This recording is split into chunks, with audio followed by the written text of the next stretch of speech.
Vice chancellor പദവിയിലേക്ക് ഇനി വ്യവസായ പ്രമുഖരും എത്തുകയാണ്. അക്കാദമിക് യോഗ്യതയുള്ള വ്യവസായ പ്രമുഖരെയും പൊതുഭരണ വൈദഗ്ധ്യം ഉള്ളവരെയും വൈസ് ചാൻസലർ ആക്കാമെന്ന് UGCയുടെ പുതിയ കരട് മാർഗനിർദ്ദേശം.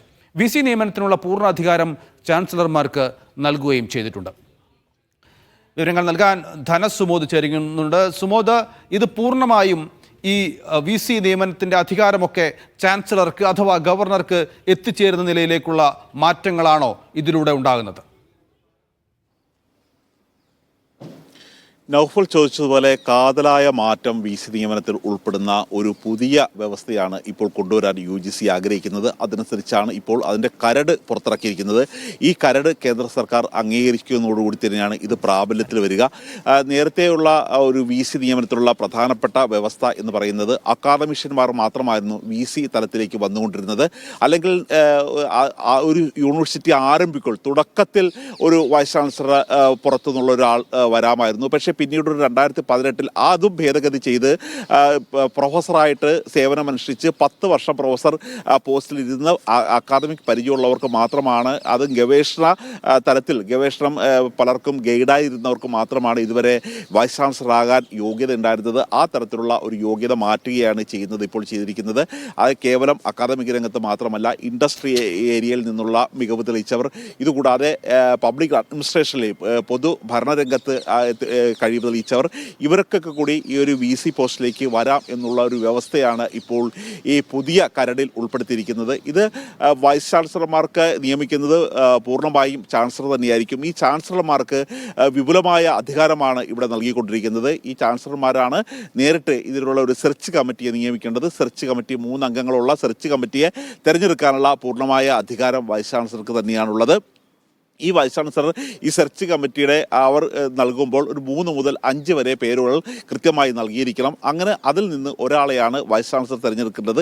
പിന്നെ വൈസ് ചാൻസലർ ചുമതലയേറ്റ് കഴിഞ്ഞാൽ ഈ 5 വർഷത്തേക്ക് വൈസ് ചാൻസലർക്ക് പൂർണ്ണമായ അധികാര നിയമനങ്ങളിലടക്കം, സർവകലാശാലകളിലെ നിയമനങ്ങളിലടക്കം പൂർണ്ണമായ അധികാരം ലഭിക്കുകയാണ്. വേണമെങ്കിൽ ഒരു പുനർനിയമനത്തിന് പോലും സാധ്യത ഇതിനകത്ത് കൽപ്പിക്കുന്നുണ്ട്. അത് നിയമപരം തന്നെ ആക്കുകയാണ്. മാത്രമല്ല, ഇതുകൂടാതെ ഒരു 70 വയസ്സാണ് പരമാവധി ഒരു വൈസ് ചാൻസലറുടെ ഒരു കാലാവധി എന്ന് പറയുന്നത്. അതുവരെ വൈസ് ചാൻസലർക്ക് തുടരാം എന്നുള്ളൊരു കാര്യത്തോടി വ്യവസ്ഥയിൽ ഉൾപ്പെടുത്തിയിട്ടുണ്ട്.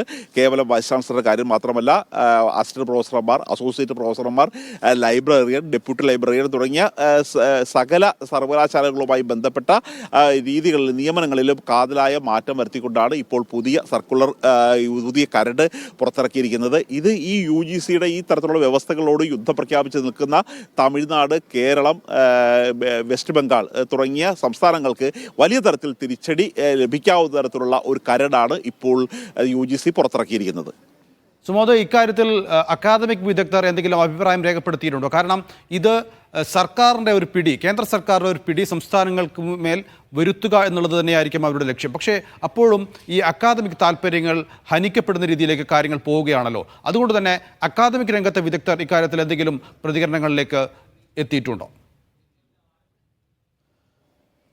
അക്കാദമിക് വിദഗ്ധന്മാരുടെ ഒരു പ്രതികരണം ഇനിയും വരാനിരിക്കുന്നതേ ഉള്ളൂ. ഇപ്പോഴാണ് ഈ സർക്കുലർ പൂർണ്ണ തോതിൽ നമുക്ക് ലഭിച്ചത്. ഈ മാധ്യമങ്ങൾ ഇപ്പോഴാണ് ഈ വാർത്ത പുറത്തു കൊണ്ടുവരുന്നത്. മാത്രമല്ല, ഈ പലപ്പോഴും ഈ ഇൻഡസ്ട്രിയിൽ പ്രമുഖരായിട്ടുള്ള അവരെ പരിഗണിക്കാമെന്ന് പറയുമ്പോൾ തന്നെ ഇന്ത്യൻ നോളജ് സിസ്റ്റത്തിന് ഒരു സംഭാവന ചെയ്തവരെ കൂടി പരിഗണിക്കാം എന്ന് പറയുന്നുണ്ട്. അത് പൂർണ്ണമായും BJP സർക്കാരിൻ്റെ ഒരു പുതിയ വിദ്യാഭ്യാസ നയത്തിൻ്റെ ഭാഗമാണ് ഇന്ത്യൻ നോളജ് സിസ്റ്റത്തെ പ്രൊമോട്ട് ചെയ്യുക എന്ന രീതിയിൽ കാര്യങ്ങൾ എത്തിച്ചുകൊണ്ടിരിക്കുന്നത്. അതുകൊണ്ട് ഇതൊരു കാതലായൊരു മാറ്റം തന്നെയാണ് ഇതിനകത്ത് വരാൻ പോകുന്നത്. കാരണം അവർ ഇതിന് പ്രധാനമായി പറയുന്നത് കാര്യം എന്ന് വെച്ചാൽ പലപ്പോഴും പല UGCയുടെ ഭാഗമായിട്ട് തന്നെ പല എക്സ്പെരിമെൻറ്റുകൾ നടത്തേണ്ടി വരും, പുതിയ ഇന്നൊവേഷൻ കണ്ടെത്തേണ്ടി വരും, ഫണ്ടുകൾ പുതുതായി സ്വീകരിക്കേണ്ടി വരും. അങ്ങനെയൊക്കെ ചെയ്തു കഴിയുമ്പോൾ കേവലം അക്കാദമിക് രംഗത്തുള്ളവരുടെ പരിചയം മാത്രം പോരാ, പുറത്ത് ഒരു ഇൻഡസ്ട്രിയിലുള്ളവരുടെ പരിചയം പറയുന്നത് ഇത് കൂടുതൽ സംഭാവന സമൂഹത്തിന് കൊടുക്കുന്നവരെ കൂടി ഇത്തരത്തിലേക്ക് പരിഗണിക്കണം എന്നുള്ളൊരു കാര്യം കൂടി വെച്ചിട്ടാണ് ഇപ്പോൾ ഈ തരത്തിലുള്ളൊരു കരടിൽ കാര്യമായ ഒരു മാറ്റം വരുത്തിക്കൊണ്ട് പുറത്തിറക്കിയിരിക്കുന്നത്.